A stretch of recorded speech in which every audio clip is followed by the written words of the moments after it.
저는 오늘 아침에 분홍색 옷 입으신 분이 많아가지고 요새 분홍색이 그 트렌드인가 보다, 유행인가 보다 그랬는데 그게 아니고 오늘 분홍색을 맞춰서 입은 거였군요. 네. 자, 오늘 말씀은 제목을 한번 읽어볼까요? 좀 어색할 수도 있는데, 자, 제목을 읽어보겠습니다. 시작. 자, 무슨 의미인지 살펴보도록 하겠습니다. 자, 찰리 채플린 주연의 영화 모던 타임즈라는 영화가 있습니다. 거기 보면은요, 저 주인공이 공장에서 일을 해요. 그 벨트 앞에 쫙 지나가면 그 계속 하루 종일 너트 조이는 일만 합니다. 그 공장이 점점 빨리 돌리니까, 공장주가 빨리 돌리니까 화장실 갈 시간도 없이 하루 종일 일을 하는데요. 그리고 결국에 저 사람이 강박증에 걸립니다. 그래가지고 비슷한 거 막 단추 같은 것만 봐도 막 쪼이려고 막 하고 그런 내용이에요, 저 영화가. 이게 저 공장의 시스템이 그 한 사람의 영혼과 존엄성을 파괴해버리고 기계처럼 만들어 버린 거죠. 굉장한 씁쓸한 코미디 영화입니다. 씁쓸한 코미디 영화인데, 한 번 시스템이 잘못 구축되면 그 안에 사는 자는 인간성을 상실하게 됩니다. 그리고 지금 우리가 그렇게 살고 있습니다.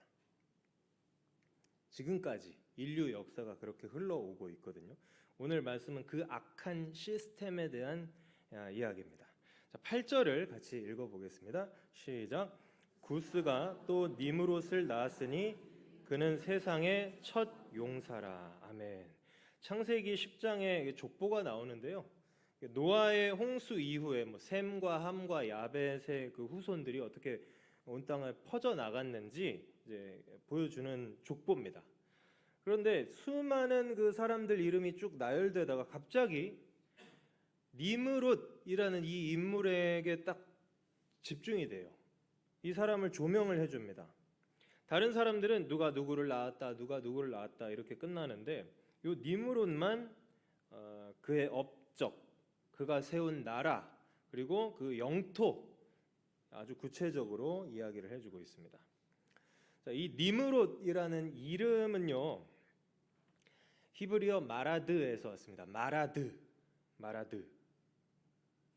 반역하다라는 뜻이거든요. 마라드가 반역하다라는 뜻입니다. 니 마라드, 빨리 해볼까요? 니마랏 비슷한가요? 니므롯이에요. 니므롯. 그러면 마라드 앞에 이제 니가 붙은 거잖아요. 그러면 어떻게 해석이 되냐면 우리가 반역을 하자. 자, 이름 뜻이 뭐라고요? 우리가 반역하자. 근데 좀 이상하죠? 누가 자식 이름을 그렇게 지어요? 누가 자식 이름을 그렇게 짓겠어요?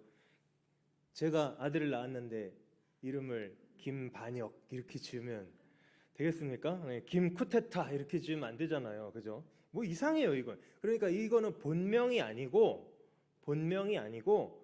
히브리인들이 부르는 멸칭입니다. 멸칭 아시죠? 멸칭이 뭔지 아시죠?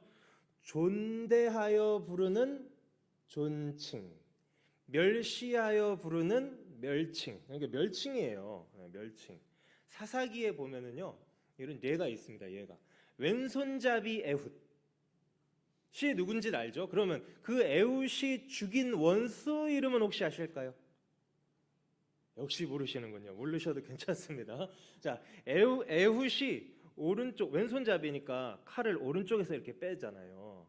오른쪽 허벅지에 칼을 숨기고 가가지고 찔러 죽입니다. 그 사람 이름이 모압 왕 에글론입니다. 에글론의 이름의 뜻은 여러분 웃지 마십시오. 뚱땡이입니다. 웃지 말라니까. 자, 뚱땡이라고요. 에글론 이름의 뜻이 뚱땡이에요. 누가 자기 이름을 뚱땡이라고 하겠어요? 이거는 이스라엘 사람들이 멸칭으로 그렇게 붙여서 부르는 겁니다. 자, 니므롯도 멸칭이다. 그놈은 하나님한테 반역한 놈이야. 이렇게 부르는 겁니다. 자, 오늘 우리가 이 니므롯을 통해서 우리 인간의 그 반역의 실체, 한번 생각해 보려고 합니다.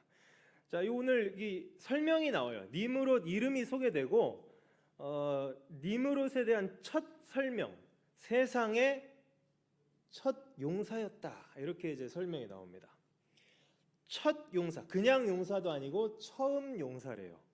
이 첫이라는 히브리어가 헤헬인데요. 이 표현이 굉장히 뭐랄까 유의미한 사람한테만 붙여줍니다. 뭔가 역사를 바꾼 인물, 그죠?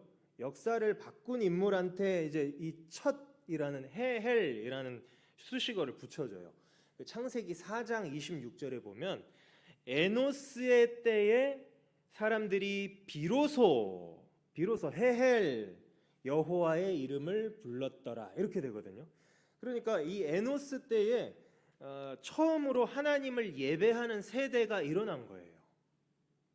예배의 대전환점을 만들어낸 사람 에노스. 엄청난 전환점을 만들었죠. 9장 20절에 보면은요, 노아가 농사를 시작하여가 헤헬입니다. 농사를 시작했대요. 인류의 본격적이고 체계적인 농사가 누구로부터? 노아로부터 시작이 된 겁니다. 노아가 여러분 천재잖아요. 그 방주를 하나님이 말씀해 주시는 것만 가지고 딱 뚝딱 뚝딱은 아니죠. 이게 오랫동안 만들었을 텐데 방주를 만들어내지 않습니까? 정교하게. 이 사람이 천재이기 때문에 이 사람이 또 홍수 후에 그 지구의 환경이 많이 변했을 텐데 그 환경에 딱 맞는 농사 혁명을 일으킨 겁니다. 그래서 이 노아 덕분에 그 홍수 때 인류가 거의 절멸했지만 다시 확 불어날 수 있었던 거죠. 자, 마찬가지로 이 니므롯한테도 첫이라는 수식어를 써줬습니다. 헤헬. 근데 이거 여기서는 이제 좋은 뜻이 아니죠. 좋은 뜻이 아니죠. 역사의 나쁜 전환점을 만들어낸 사람입니다. 나쁜 전환점. 첫 용사는 뭐한 사람이죠? 용사는 자기 실력 행사하는 사람이잖아요. 힘을 발휘해가지고 뭐 했을까요? 힘으로 뭐 했을까요? 넘쳐 흐르는 이 주체할 수 없는 힘. 옆 사람 때리는 거죠. 옆 사람 때리는 거죠. 남을 압제하는 거죠. 성실하게 일하고 땀 흘려서 올라가는 게 아니라 힘으로 남을 짓밟고 두드러 패고 빼앗고 그래서 이제 올라가는 그런 악한 패러다임을 시작한 사람입니다. 첫 용사, 한글로는 첫 용사, 오 대단한 사람이었나 봐가 아니고 굉장히 나쁜 놈이었구만 이렇게 보시면 되겠습니다. 자, 그 다음에 이제 9절도 읽어보겠습니다. 9절 시작.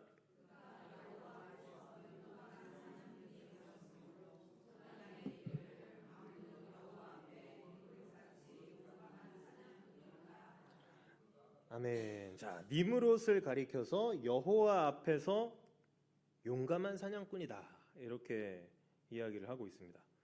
그리고 이걸 두 번 강조하고 있죠. 니므롯이 용감한 사냥꾼이다. 두 번 나오잖아요. 우리는 여호와 앞에서라고 했을 때 좋은 뜻으로 생각하죠. 코람데오라는 말을 자주 들어보셨을 텐데요. 코람데오는 이 라틴어입니다. 라틴어인데 하나님 앞에서라는 뜻이잖아요. 코람 뭐뭐 앞에, 데오스는 하나님이죠. 코람 데오 이제 라틴어인데 하나님 앞에서 하나님이 내 앞에 계신다라는 그런 심정으로 두려워함으로 경건하게 살아가는 그 삶의 자세를 이제 뜻하는 건데요. 오늘 본문의 여호와 앞에서라는 이 말은요. 좋은 뜻이겠습니까? 문맥상, 그죠? 문맥상 좋은 뜻일 리가 없죠. 니므롯이라는 이름 자체가 무슨 뜻이라고요? 우리가 반역하자. 그러면 반역자가 하나님 앞에 섰어요. 뭐 하려고 섭니까? 반역자가 하나님 앞에 서는 거는 뭐 하려고 왜 섰겠어요? 반역하려고 하나님한테 도전하려고 섰다는 뜻입니다. 그야말로 이름값을 하네요. 그죠? 이름값 하고 있는 겁니다. 하나님 앞에서 용감한 사냥꾼이었다. 자, 아담과 하와는요, 첫 번째 그 범죄를 저질렀을 때 여호와의 낯을 피하여 숨었다. 이렇게 되어 있습니다. 죄책감과 두려움이 있었던 거예요. 그러나 이제 시간이 지나가지고 니므롯의 시대에 이르러서는 인간들이 이제 더 이상 하나님의 낯을 피하지도 않아요. 하나님 앞에서 뻔뻔하게 자신의 힘과 폭력을 과시하면서 하나님 앞에 딱 서잖아요. 도전하는 거죠. 이거는 자기가 신이 된 겁니다. 자기가 신이 된 거예요. 옛날에 고대 왕들을 생각해 보십시오. 다 자기가 신이래요. 그렇죠? 자기가 신 아니면 최소한 신의 아들. 중국의 천자라고 그러죠. 천자. 그렇게 떠벌려요. 그러니까 동양이나 서양이나 다 똑같다는 얘기를 지금 말씀을 드리고 있는 겁니다. 자, 그리고 지금 사냥꾼이라고 하잖아요. 사냥꾼. 니므롯이 사냥을 잘했나 봐. 동물을 잘 잡았나 보다. 그게 아니고요. 정복자들의 심리를 여러분 아셔야 됩니다. 정복자들은 자기를 과시하고 싶어요. 그죠? 정복자는 자기를 과시하고 싶어요. 그래가지고 잘 보이십니까? 잘 보이세요? 이게 부조예요, 부조. 이게 고대 국가들의 그 부조를 보면 왕을 뛰어난 사냥꾼으로 묘사를 해놓습니다. 사자를 활로 쏘거나 칼로 찔러 죽이는 그런 부조가 많이 새겨져 있어요. 이게 지금 아수르 왕의 부조거든요. 아수르 왕의 기록물인데 여기 보십니까? 요거 칼로 지금 사자를 심장을 콱 찔렀죠. 지금 뚫고 나왔잖아요, 뒤로. 그죠? 칼로 사자 가슴을 찌르고 있는 자기의 모습을 새겨놨어요. 실제로 그 당시에 그 지역 왕들이 하도 사자 사냥을 많이 해가지고 사자 씨가 말랐다 그러잖아요. 진짜로. 하도 많이 잡아가지고.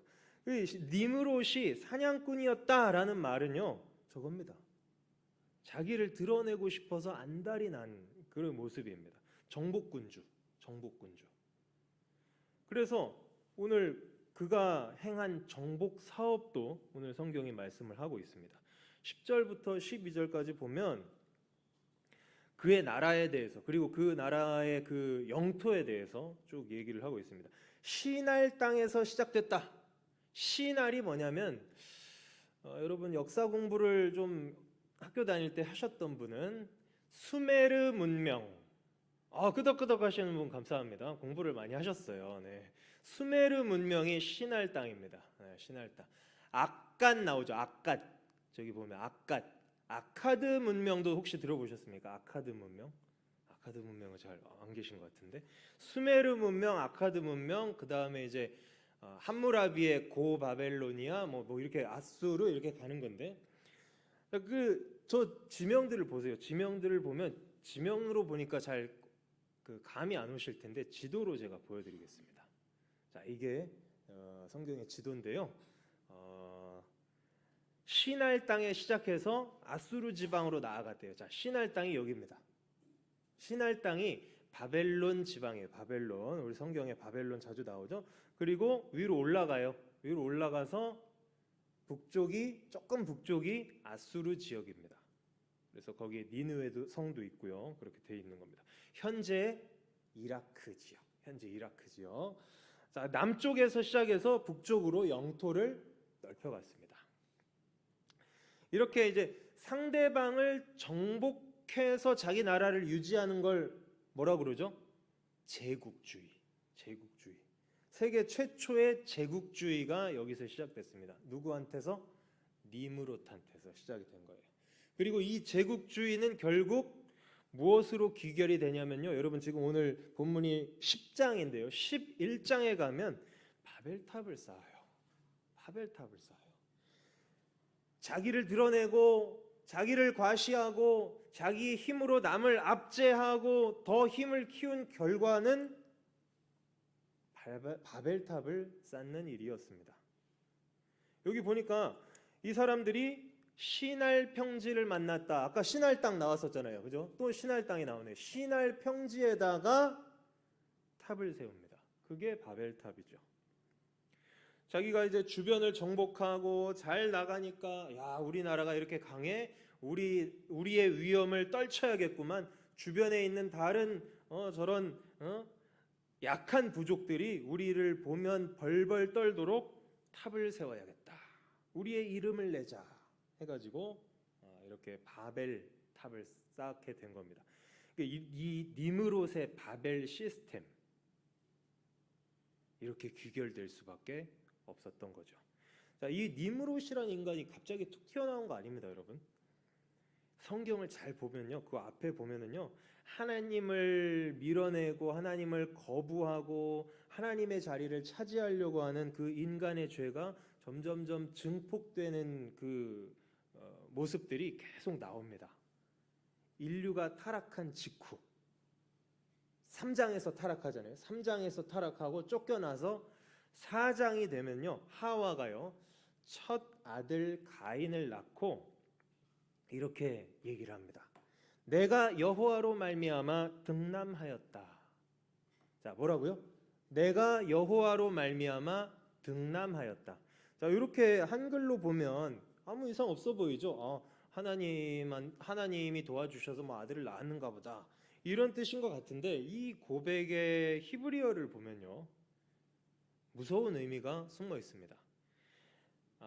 득남하였다잖아요. 등남, 남자를 득했다. 근데 이 히브리어가요, 얻다라는 뜻도 있는데요, 만들었다라는 뜻도 있거든요. 카나예요, 카나. 그래서 카나에서 카인이 된 건데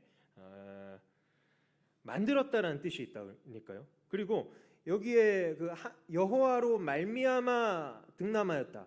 말미암아라는 그 히브리어도요, 뭐 여호와로 말미암아, 이렇게 여호와의 도우심을 받은 것처럼 이렇게 번역을 해놨는데, 이 히브리어가 함께, 동등하게라는 뜻도 있습니다.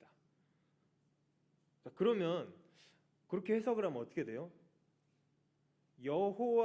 내가 여호와와 대등하게 사람을 만들었다가 되는 겁니다. 엄청난 무서운 말이죠, 이거는. 에덴 동산에서 그 뱀의 유혹에 딱 받을 때 그 여자가, 뱀이 뭐라고 했습니까? 너 하나님과 같이 될 거야. 그 유혹에 넘어갔었잖아요. 그래 놓고 이제 아들을 낳고 나서는 나도 사람을 만들었어.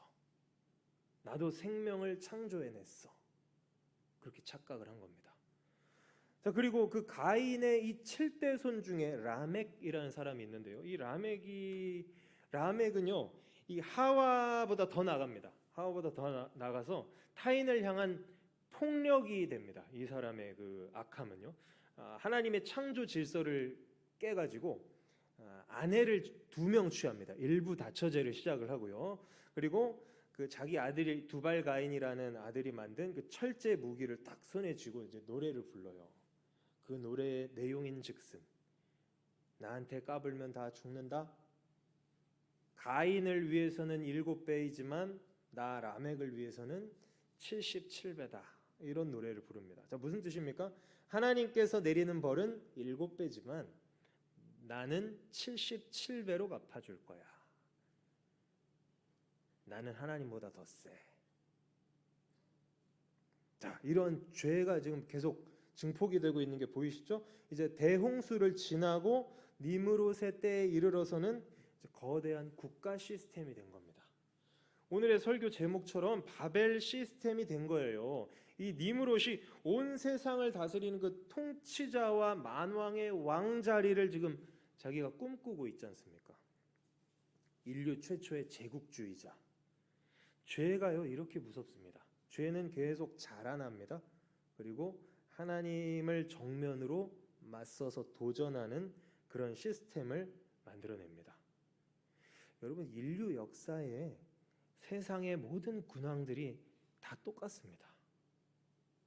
성군도 있지 않냐고요? 있죠. 성군들이 있죠. 우리의 역사에도 뭐 세종, 정조 뭐 이런 분들은 좀 성군으로 쳐주죠, 우리가.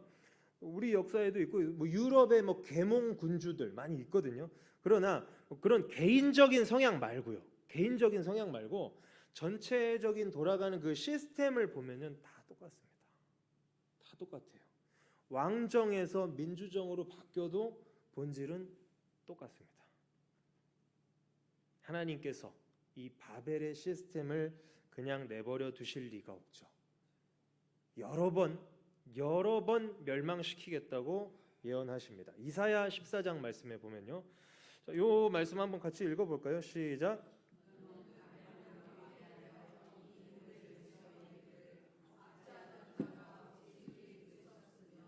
강포한 성이 어찌 그리 패하였는고 그러나 이제 내가 스올 곧 구덩이 맨 밑에 떨어짐을 당하리로다. 바벨론 시스템은 멸망한대요. 이사야 선지자가 예언을 했고요. 요한계시록에도 나옵니다. 천사가 힘찬 음성으로 외쳐 이르되 무너졌도다 무너졌도다 큰 성 바벨론이여. 바벨론은 귀신의 처소래요. 각종 더러운 영이 모이는 곳이랍니다. 바벨 시스템은 무너지게 돼 있습니다. 하나님이 내버려 두지 않거든요. 그러니까 멸망할 그곳에 있지 말고 밖으로 나와라. 밖으로 불러낸 자들의 모임이 뭡니까? 밖으로 불러낸 자들의 모임, 교회예요. 그게 교회. 에클레시아, 에크 밖으로. 그 다음에 칼레오가 합쳐진 겁니다. 칼레오가 부르다거든요. 밖으로 불러낸 사람들의 모임, 교회입니다. 교회. 저와 여러분은 바벨 시스템으로부터 불러내져서 에클레시아로 편입된 자들인 줄로 믿습니다. 이 부르심은요, 이 부르심이 얼마나 위대한 부르심인 줄 아세요? 이거는 그냥 불러낸 게 아니에요. 복음으로 말미암은 부르심이에요. 복음으로 불렀다니. 오늘 오전 말씀 복음에 대한 말씀이었는데 복음으로 부르셨다니까요. 데살로니가 후서 2장 14절 시작. 이를 위하여 우리의 복음으로 너희를 부르사 우리 주 예수 그리스도의 영광을 얻게 하려 하심이니라. 아멘. 복음으로 부르셨어요. 복음을 들었잖아요. 복음을 듣고 이 세상은 멸망당해 마땅한 시스템이구나. 여기서 빨리 벗어나야겠구나. 그거 깨달아서 여기 오신 거 아닙니까?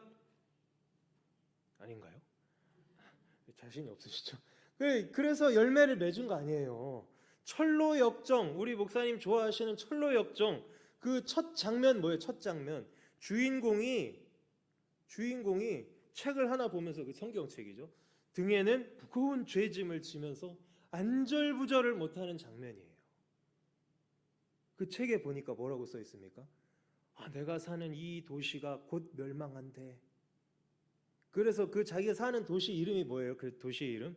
멸망의 도성이잖아요. City of Destruction. 멸망의 도성이에요. 멸망의 도성. 자기가 사는 세계가 망할 거라는 걸 딱 인식하고 그 철로 역정을 걸어가기 시작하는 내용이지 않습니까? 요나가 멸망의 예언을 선포하니까 니느웨 사람들이 대대적으로 회심하죠. 대대적으로.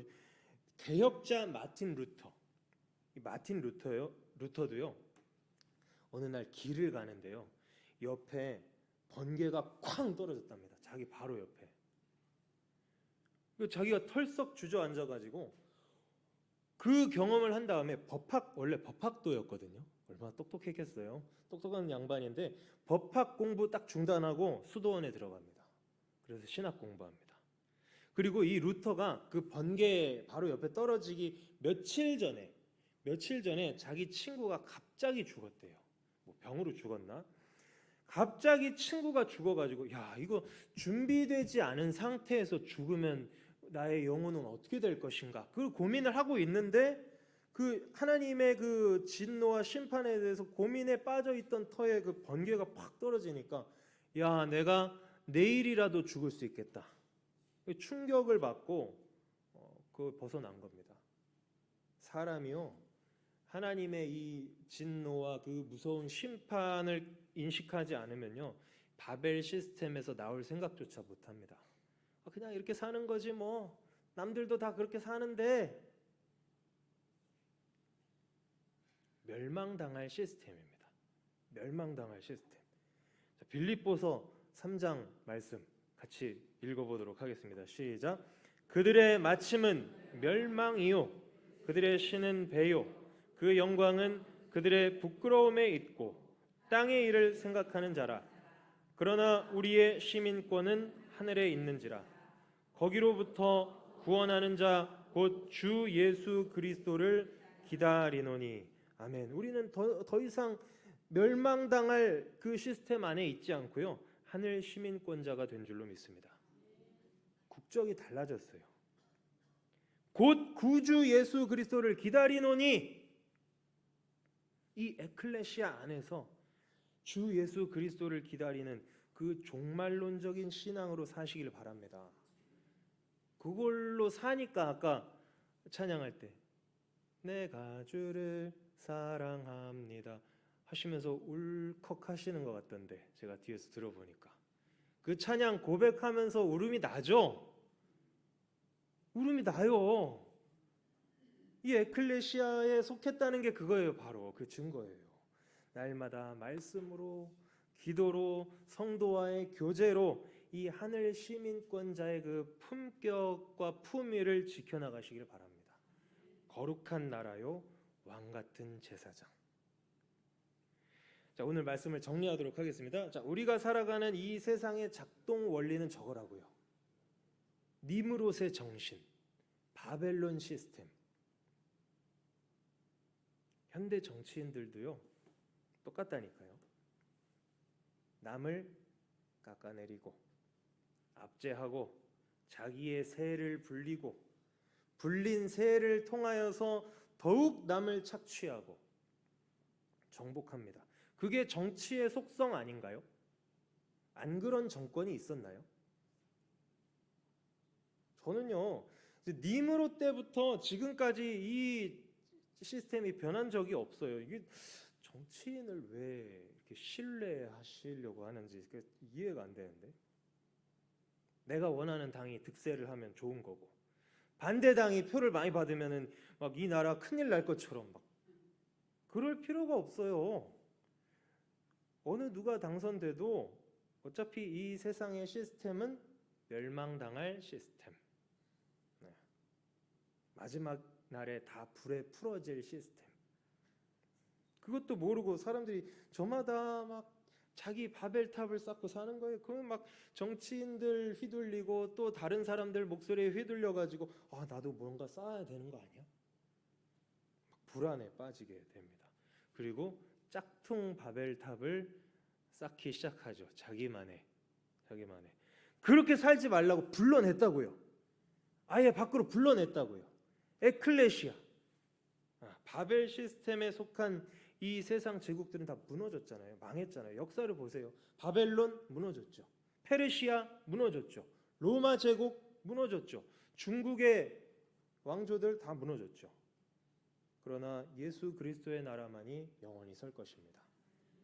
다니엘 3장에 보니까 이 여러 왕들의 시대에 하늘의 하나님이 한 나라를 세우시리니, 이거 교회죠. 에클레시아 얘기하는 겁니다. 이것은 영원히 망하지도 아니할 것이요 그 국권이 다른 백성에게로 돌아가지도 아니할 것이요 도리어 이 모든 나라를 쳐서 멸망시키고 영원히 설 것이라. 그 나라의 백성으로 사시기 바랍니다. 니므롯하고 반대로 사시면 됩니다. 니므롯은 첫 용사라고 했습니다. 그냥 용사가 아니고 첫 용사. 패러다임을 막 바꿀 정도로 그 큰 족적을 남긴 건 맞는데, 그 세상에 족적을 남기려는 그 야망으로 살지 않으면 됩니다. 다시, 자, 니므롯이 첫 용사라고 했어요. 첫이라는 표현을 기억하십시오. 내가 이 세상에 처음으로 뭔가 한번 딱 이름 한번 남겨봐야 되지 않겠어? 라는 생각으로 살지 않으시면 됩니다. 네.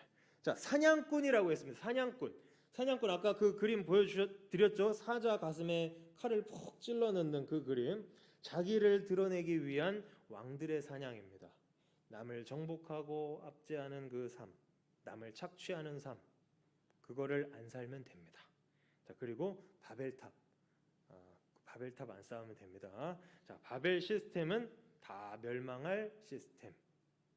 요걸 인식을 해야 우리가 살아갈 수 있습니다. 니므롯을 반면 교사로 삼아가지고 멋있는 하늘 시민권자로 살아가는 우리 복된 인생들이 다 되시기를 주님의 이름으로 축원드립니다.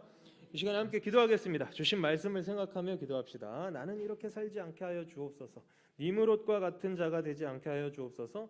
이 바벨의 정신 가운데에서 바벨 속에서 사는 게 아니라 에클레시아 안에서 참된 유익과 만족을 얻으며 살게 하여 주시옵소서. 이 시간 주님의 이름 3번 부르고 기도하도록 합시다. 주여, 주여, 주여. 아버지 하나님 감사합니다. 이 시간에 우리가 아버지 하나님 주신 말씀을 생각하며 우리가 함께 기도합니다. 아버지 하나님 이